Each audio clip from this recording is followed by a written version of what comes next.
Hello friends, welcome to my channel tales of love FF world. तो आज मैं फिर से लेकर आ चुकी हूँ क्रिस्टल जेनेसिस का second part, where divinity meets destiny. तो चलिए ज़्यादा बात ना करते हुए कहानी को शुरू करते हैं।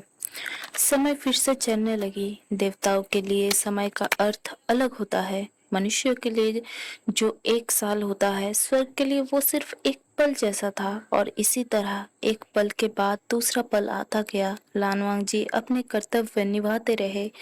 पृथ्वी की रातों को चांद की रोशनी मिलती रही। समुद्र अपनी सीमा में रहे। ज्वारों का उठना और गिरना अपने नियम के अनुसार होता रहा। ऋतुएं बदलती रही। स्वर्ग में किसी को कुछ असामान्य नहीं लगा, सिर्फ लानवांग जी को कभी कभी कुछ कमी महसूस होती। वो कमी क्या थी ये वो खुद नहीं जानते थे। एक रात लानवांग जी अपने दिव्य महल के सबसे ऊंचे शिखर पर खड़े थे। उनके सामने पूरी पृथ्वी फैली हुई थी। उनकी आंखों के सामने हजारों दीपक जैसे मनुष्य बस्तियों में जल रहे थे, लेकिन उनकी नजर एक ही जगह पर टिक गई। एक छोटा सा जंगल, वही जंगल जहां उन्होंने उसे पहली बार देखा था। लानवांग जी कुछ देर तक उस दिशा में देखते रहे, फिर बिना किसी को बताए वो पृथ्वी पर उतर गए। जंगल में रात गहरी थी। चांदनी पेड़ों के बीच से जमीन पर बिखर रही थी। लानवांग जी धीरे धीरे उसी रास्ते पर चले जहां से वो पहली बार उस अजनबी तक पहुंचे थे। उन्होंने आसपास देखा, कुछ भी नहीं था। वो आगे बढ़े, एक पुराने वृक्ष के पास रुक गए। उनकी उंगलियां अनजाने में उसी जगह को छू गई जहां वो उस दिन छुपे हुए खड़े थे। अचानक एक छोटी सी लाल पंखुड़ी हवा में उड़ते हुई उनके सामने आई। लानवांग जी ने उसे पकड़ लिया। उनकी आंखें कुछ पल के लिए ठहर गया, लेकिन इस बार उनके चेहरे पर सिर्फ हैरानी नहीं थी, एक हल्का सा दर्द था। बहुत हल्का, इतना हल्का कि शायद वो खुद भी को उसे दर्द कहने से इनकार कर देते। पर क्यों? उनकी आवाज बहुत धीमी थी। मैं तुम्हें ढूंढ रहा हूँ। क्यों? हवा ने कोई जवाब नहीं दिया। उस रात के बाद पृथ्वी पर आना एक आदत बन गई। कभी वो किसी पहाड़ी जंगल में जाते, कभी नदी के किनारे, कभी किसी पुराने मंदिर के पास, कभी किसी ऐसे स्थान पर जहाँ स्पिरिचुअल एनर्जी थोड़ी अलग महसूस होती। हर जगह वो कुछ देर रुकते। हर जगह उनकी आंखें किसी एक चेहरे को ढूंढती, लेकिन वो कभी नहीं मिला। और अजीब बात ये थी कि लानवांग जी को अब उसका नाम भी नहीं पता था। उनके पास सिर्फ कुछ टुकड़े थे, लंबे काले बाल, क्रिम्सन वस्त्र, माथे पर चमकता हुआ कमल, लाल तितलियां और वो हंसी। बस इतना ही। पर फिर भी ये छोटे छोटे टुकड़े उनके अमर मन में किसी पूरी कहानी की तरह बस गए थे। एक दिन स्वर्ग की सभा में लानवांग जी सामान्य से थोड़ा देर से पहुंचे। एक देवता ने उनकी तरफ देखा। मून गॉड, क्या आप ठीक है? लानवांग जी रुक गए। मैं ठीक हूँ। फिर आपकी डिवाइन ऑरा इतनी अस्थिर क्यों है? सभा में खामोशी छा गई। लानवांग जी ने अपनी तरफ देखा। उनकी उंगलियों के आसपास की सिल्वर एनर्जी एक पल के लिए कमजोर हुई, फिर तुरंत सामान्य हो गई। ये कुछ नहीं। देवता चुप हो गए, लेकिन उसकी आंखों में उसकी आंखों में संदेह था। मतलब लानवांग जी की। उस रात लानवांग जी ने अपने कमरे में अकेला बैठकर अपनी डिवाइन एनर्जी को महसूस किया। पहले चांद उनकी सांस के साथ जैसे धड़कता था। उनकी इच्छा पर उसकी रोशनी बढ़ जाती। उनके संकल्प से समुद्र शांत हो जाते। लेकिन अब उनकी एनर्जी में एक बहुत पतली सी दरार थी, जैसे बिल्कुल सफेद क्रिस्टल के अंदर किसी ने एक बाल जितनी रेखा खींच दी हो। लानवांग जी ने आंखें बंद कर दी। उन्होंने अपनी एनर्जी को वापस स्थिर करने की कोशिश की, लेकिन इस बार उनका मन एकाग्र नहीं हुआ। मतलब एक जगह पे पॉइंट नहीं हो पाया। उसी पल उनके मन में फिर वही चेहरा आ गया, क्रिम्सन लोटस, लाल तितली और वो मुस्कुराता हुआ अजनबी। लानवांगजी ने तुरंत आंखें खोल दी। उन्होंने अपने से एक सवाल किया, क्यों? इस बार सवाल पृथ्वी के उस व्यक्ति के लिए नहीं था, सवाल खुद के लिए था। मैं उसके बारे में सोचना क्यों नहीं रोक पा रहा? समय आगे बढ़ता रहा और हर बार जब लानवांग जी पृथ्वी पर जाते, उनकी डिवाइन पावर थोड़ी और कम होती, बहुत धीरे, इतने धीरे कि एक युग में शायद किसी को पता भी ना चले, लेकिन चांद को पता था। उसकी रोशनी अब पहले जैसे नहीं रही थी। कभी कभी पृथ्वी के किसी कोने में बिना किसी कारण रात थोड़ी अधिक अंधेरी हो जाती थी। कभी समुद्र अपने समय से पहले उठ जाता था। कभी चांद की रोशनी एक पल के लिए टूट सी जाती थी। स्वर्ग के ज्योतिषियों ने इसका हिसाब लगाना शुरू कर दिया और हर हिसाब एक ही नाम की तरफ इशारा कर रहा था, लान वांगची। लेकिन लान वांगची को अभी भी कुछ समझ नहीं आ रहा था। उन्हें लगता था शायद उनकी एनर्जी पृथ्वी पर ज्यादा समय बिताने की वजह से प्रभावित हो रही है। इसीलिए उन्होंने खुद से वादा किया, आज के बाद वो पृथ्वी पर नहीं जाएंगे। 1 महीना, 2 महीने, 3 महीने वो नहीं गए। लेकिन फिर एक रात उन्होंने आंखें बंद की और बिना चाहे उन्हें वही आवाज सुनाई दी, एक खांसी बहुत दूर से, जैसे किसी सपने के अंदर से आ रही हो। लानवंग जी ने आंखें खोल दी। उनका दिल एक पल के लिए अजीब तरह से तेज धड़का। वो तुरंत खड़े हुए और बिना सोचे स्वर्ग से नीचे देखने लगे। उनके सामने पृथ्वी थी और पृथ्वी के एक कोने में वही जंगल। लानवांग जी कुछ देर तक चुप रहे, फिर उन्होंने धीरे से अपनी आंखें बंद की, सिर्फ एक बार, और चांदनी उनके चेहरों चारों तरफ फैल गई। अगले ही पल वो पृथ्वी पर थे, लेकिन जंगल फिर खाली था। ना कोई क्रिम्सन बटरफ्लाई, ना कोई हंसी, ना कोई लाल वस्त्र, कुछ भी नहीं। लानवांग जी ने धीरे से अपना सिर झुका लिया और पहली बार उनके अंदर एक अजीब सा एहसास उभरा, निराशा। उन्हें नहीं पता था ये भावना क्या थी, लेकिन उस रात वो बहुत देर तक उसी जंगल में खड़े थे और आसमान में चांद पहली बार थोड़ा कम चमका।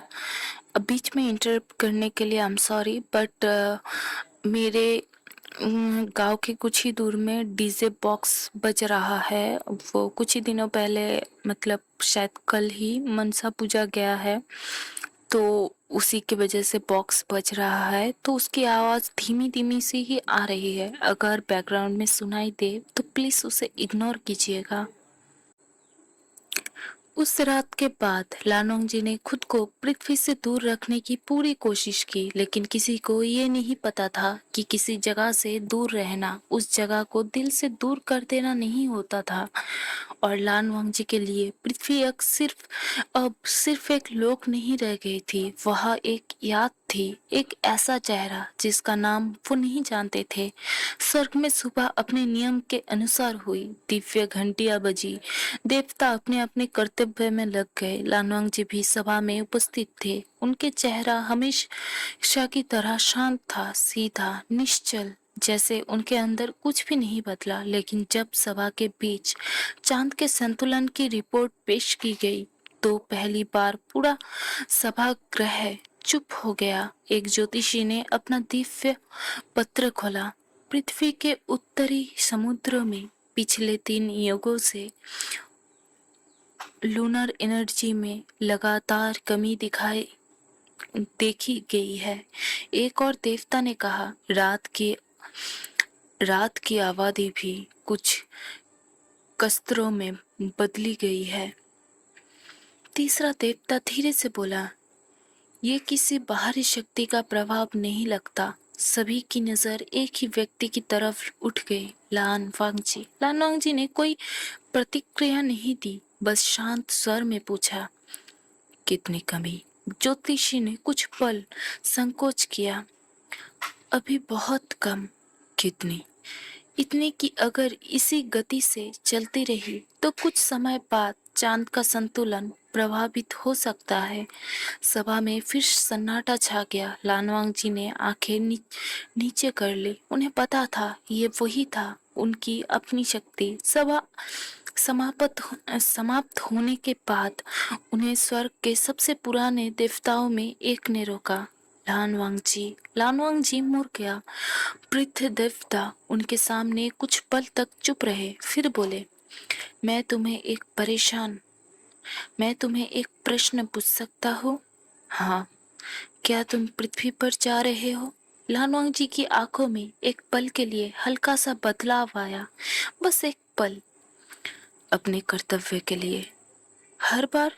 लानवांग जी चुप रहा। वृद्ध देवता ने धीरे से कहा, पृथ्वी पर जाना मना नहीं है, लेकिन किसी एक स्थान पर बार बार जाना।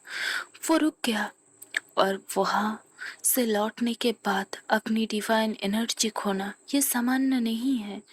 ये लानवांग जी ने कुछ नहीं कहा। अपने आप से पूछो, देवता ने कहा। तुम वहां क्या ढूंढने जा रहे हो? लानवांग जी की उंगलियां धीरे से बंद हो गई। उनके पास जवाब था, लेकिन नाम नहीं था। इसीलिए उन्होंने सिर्फ इतना कहा, मुझे नहीं पता। वृद्ध देवता ने उन्हें देखा और शायद पहली बार उनके चेहरे पर चिंता दिखाई दी। उस रात लानवांग जी अपने महल में अकेले बैठे थे। उनके सामने पृथ्वी का दिव्य नक्शा था। हजारों जगह उस पर चमक रही थी, नदियाँ, पहाड़, जंगल, मनुष्य, बस्तियां। उनकी नजर धीरे धीरे उसी एक वन पर जाकर रुक गई। वही जंगल, वही जगह जहाँ एक दिन एक अजनबी लाल तितलियों के बीच खड़ा था। लानोंग जी ने आंखें बंद कर ली और याद फिर से सामने आ रुकी। उसकी मुस्कान, उसकी हंसी, उसकी उंगली पर बैठी एक छोटी सी तितली। लानोंग जी ने धीरे से कहा, तुम कौन हो? कोई जवाब नहीं आया, लेकिन उस पल उनके माथे पर चमकता हुआ छोटा सा चांद एक पल के लिए धुंधला पड़ गया। लानोंग जी ने तुरंत आंखें खोल दी। उन्होंने अपनी डिवाइन एनर्जी को महसूस किया, पहले से कम, फिर से बहुत हल्का सा। लेकिन इस बार उन्हें डर लगा। डर एक ऐसी भावना थी जैसे लानवांग जी ने अपने पूरे अस्तित्व में कभी महसूस नहीं किया था। उन्होंने अपनी हथेली देखी। ये क्यों हो रहा है? कुछ दिन बाद पृथ्वी पर एक रात अचानक चांद की रोशनी कम हो गई। एक छोटे से गांव के लोगों ने आसमान की तरफ देखा। चांद इतना धुंधला क्यों है? किसी के पास जवाब नहीं था। समुद्र के किनारे लहरों ने अपनी सीमा से थोड़ा आगे कदम रखा। जंगल के पशु बेचैन हो गए और स्वर्ग में एक दिव्य घंटी बजी। एक बार, फिर दूसरी बार, फिर तीसरी बार। ये घंटी तभी बजती थी जब स्वर्ग के किसी महान डिवाइन बैलेंस में खतरा पैदा हो जाता है। सभी देवता सभा में इकट्ठा हुए। लानवांग जी भी आए। इस बार किसी ने उनकी तरफ सीधा नहीं देखा, लेकिन सब जानते थे सवाल किसके बारे में है। स्वर्ग के प्रमुख ने धीरे से कहा, मून गॉड्स डिवाइन एनर्जी लगातार कम हो रहा है। एक देवता ने तुरंत कहा, इसका कारण जानना होगा। दूसरे ने बोला, अगर मून गॉड अपनी शक्ति को स्थिर नहीं कर सकते तो चांद का अधिकार किसी अन्य डिवाइन बीइंग को देना पड़ेगा। लानवांग जी ने पहली बार अपनी आंखें उठाई। उनके चेहरे पर कोई भय नहीं था, लेकिन उनके अंदर एक नामहीन कसक थी। किसी और को चांद देना पड़ेगा। उसके लिए ये सिर्फ एक पद नहीं था, ये हजारों युगों की रिस्पॉन्सिबिलिटी थी। पृथ्वी का बैलेंस था, उनका कर्तव्य था। और फिर भी उनके मन का एक हिस्सा अब भी उस अजनबी को ढूंढना चाहता था। उन्होंने आंखें बंद कर ली और बहुत देर से अपने आप से एक सवाल पूछा, अगर उसे ढूंढना मेरी शक्ति छीन रहा है? उसकी सांस एक पल के लिए रुक गई। तो मैं फिर भी उसे क्यों ढूंढना चाहता हूँ? इस सवाल का जवाब उनके पास अब भी नहीं था, और शायद जवाब मिलने से पहले बहुत कुछ टूटना बाकी था।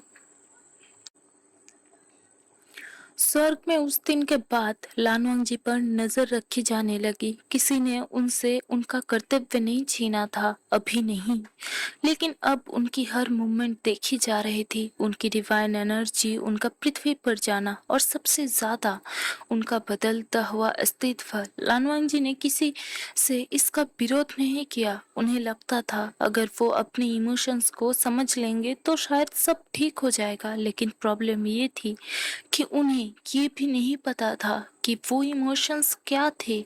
एक और युग बीत गया, फिर एक और। मनुष्य बदलते रहे, राज्य बने, टूटे, नए लोग आए, पुराने नाम इतिहास बन गए, लेकिन स्वर्ग के लिए लानवांग जी अब भी वही थे और उनकी तलाश भी वही थी। हर कुछ समय के बाद वो पृथ्वी पर उतरते, कभी उसी जंगल में, कभी उसके आसपास के पहाड़ों में, कभी दूर किसी नदी के किनारे, कभी किसी ऐसे स्थान पर जहां उन्हें लगता था कि शायद वो कभी गुजरा होगा, लेकिन हर बार सिर्फ खाली हवा मिलती। कभी कभी कोई क्रिम्सन बटरफ्लाई दूर से उड़ती हुई दिख जाती। लानवांग जी एक पल के लिए रुक जाते, फिर पता चलता वो सामान्य बटरफ्लाई थी और उनके अंदर एक अजीब सी निराशा उतर आती। ये निराशा अब पहले से ज्यादा गहरी थी। एक रात वो एक छोटे से मनुष्य गांव के पास से गुजरे। गांव में उत्सव था, छोटे छोटे दिए जल रहे थे, बच्चे भाग रहे थे, लोग हंस रहे थे।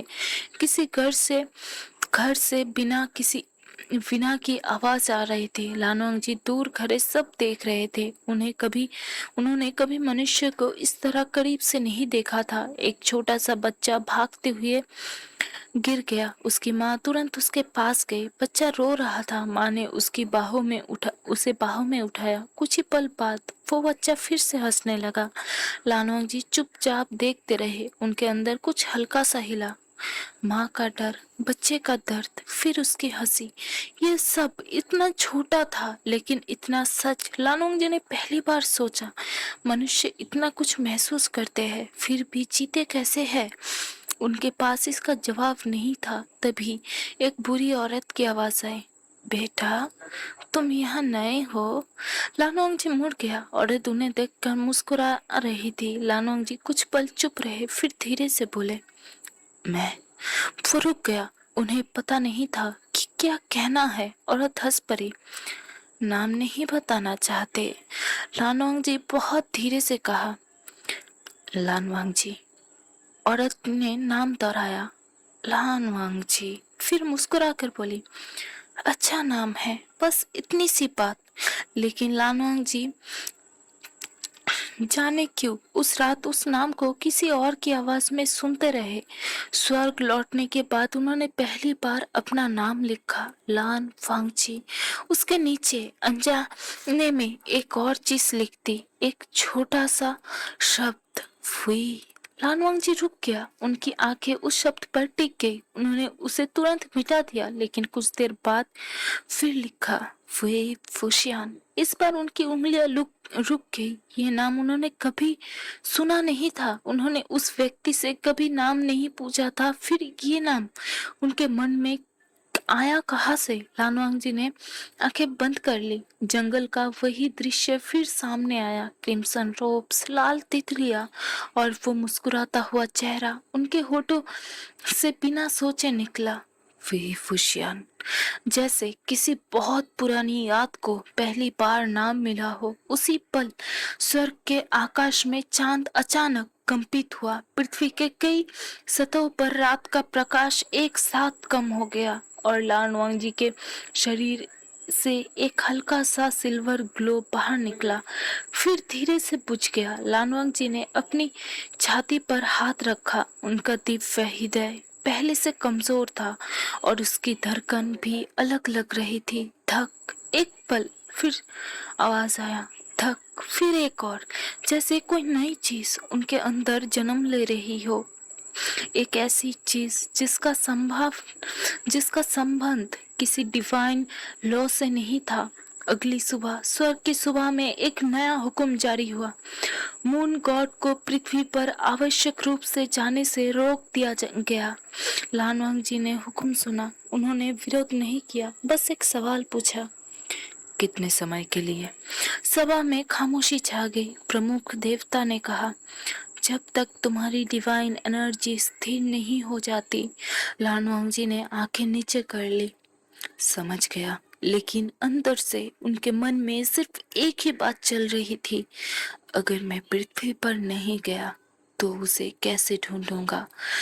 पहली बार लानवांग जी को अपने कर्तव्य और अपनी इच्छा के बीच अंतर महसूस हुआ, और वही उनके लिए सबसे खतरनाक बदलाव था, क्योंकि स्वर्ग में कर्तव्य सबसे ऊपर था और अब एक अनजान व्यक्ति की एक झलक उनके कर्तव्य के सामने खड़ी थी। लानवांग जी ने अपनी आंखें बंद कर ली। उसके अंदर से एक आवाज आई, मत जाओ। दूसरी आवाज आया, उसे ढूंढो। और तीसरी आवाज आई, बहुत शांत थी, तुम बदल रहे हो। लानवांग जी ने आंखें खोल दी।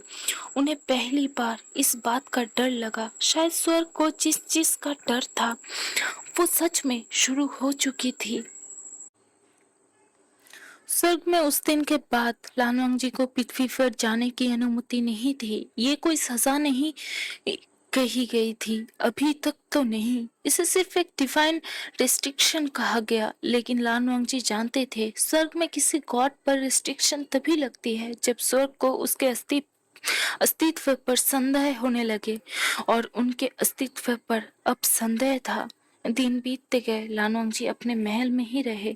सुबह होने पर अपने कर्तव्य, सभा में उपस्थिति, डिवाइन रिकॉर्ड्स की जांच, पृथ्वी के लूनर साइकिल्स का निरीक्षण, और रात को वही खामोशी। पहले उन्हें लगता था कि खामोशी उनकी प्रकृति है, लेकिन अब खामोशी उन्हें चुभने लगी थी। उन्हें खुद समझ नहीं आता था क्यों। एक रात वो अपनी बैल्कनी पर खड़े थे। नीचे पूरा स्वर्ग चांदनी में नहा रहा था। सब कुछ सुंदर था, परफेक्ट, बिल्कुल वैसे जैसे होना चाहिए था। फिर भी लानवांग जी की नजर बार बार दूर पृथ्वी की तरफ उठ रही थी, जैसे आंखें किसी ऐसी चीज को ढूंढ रही हो जैसे उन्हें देखना भी अभी नहीं चाहिए। उन्होंने धीरे से आंखें बंद कर ली, और फिर वही दृश्य, एक जंगल, क्रिम्सन बटरफ्लाइज, लंबे काले बाल, एक अनजान चेहरा और एक हंसी जो उन्होंने सिर्फ एक बार सुनी थी। लानवांग जी ने आंखें खोल दी। उनकी सांस थोड़ी गहरी थी। ये सिर्फ एक स्मृति नहीं है, उन्होंने खुद से कहा, इसे अधिक कुछ नहीं, ये सिर्फ एक याद है और कुछ नहीं। लेकिन अगर ये सिर्फ एक याद होती तो ये बार बार क्यों लौट आती थी? और कुछ समय बाद स्वर्ग की सुबह दोबारा बदल गई। इस बार मैं महान देवता भी उपस्थित थे। लानवांग जी सभा के बीच खड़े थे। उनके सामने एक दिव्य चक्र प्रकट हुआ। उसमें पृथ्वी का लूनर बैलेंस दिख रहा था। चांद की रोशनी पहले से कम, बहुत कम, लेकिन लगातार। एक देवता ने कहा, ये प्राकृतिक नहीं है। दूसरे ने कहा, moon gods divine core unstable हो रहा है।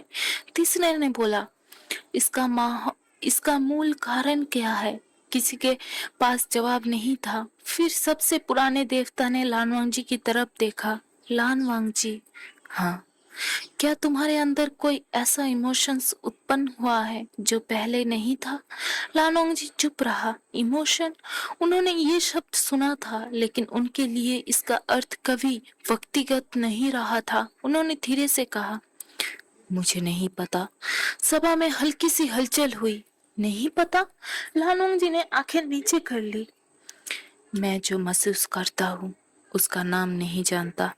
ये सुनकर पूरा सभा गर्द शांत हो गया। एक देवता ने धीरे से कहा, यही समस्या है। स्वर्ग का प्राचीन नियम खोला गया, एक बहुत पुराना ग्रंथ जो केवल तब खोला जाता था जब किसी डिवाइन बीइंग के अस्तित्व में मनुष्य जैसी प्रवृत्ति दिखने लगे। उसमें एक लाइन थी, जब एक देवता अपनी डिवाइनिटी से परे किसी एक जीव के प्रति विशेष भावना रखने लगे, तब उसकी डिवाइन एसेंस धीरे धीरे उससे अलग होने लगती है। लानवांग जी की आंखें उस लाइन पर टिक गई। विशेष भावना।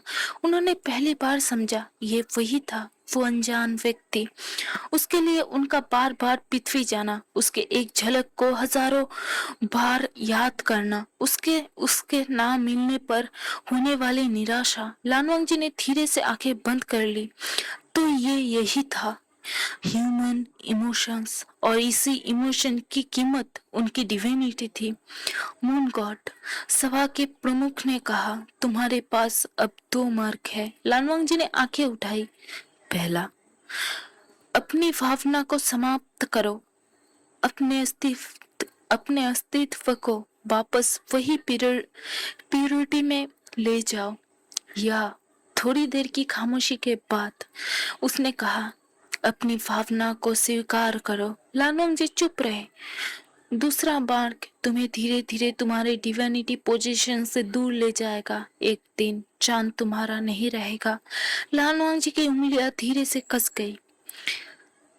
पृथ्वी पृथ्वी तुम्हारे बिना भी चलेगी, चांद को कोई और संभाल लेगा। ये सुनते ही पहली बार लानवांग जी के चेहरे पर दर्द स्पष्ट हुआ। उनका कर्तव्य, उनके पूरा अस्तित्व, हजारों युगों के उनकी पहचान था, और अब एक अनजान व्यक्ति की एक झलक के कारण वो सब धीरे धीरे उनसे छीन सकता था। सभा के बाद लानवांग जी अकेला चल रहा था। एक डिवाइन कॉरिडोर के अंत में रुककर उन्होंने नीचे पृथ्वी को देखा।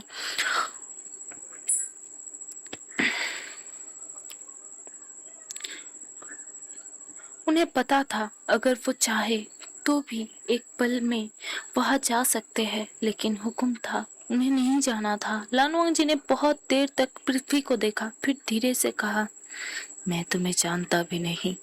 हवा बिल्कुल शांत थी। फिर तुम्हारी याद मुझे इतनी दूर क्यों खींचती है?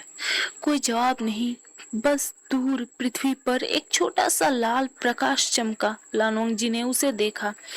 उनका हृदय एक पल के लिए रुक सा गया, लेकिन वो सिर्फ किसी मनुष्य के घर का दीपक नहीं था, बस एक दीपक। लेकिन वो किसी मनुष्य के घर का दीपक था, बस एक दीपक। लानवांग जी ने आंखें बंद कर ली और पहली बार उन्हें अपने आप से कहा, मैं तुम्हें भूलना नहीं चाहता।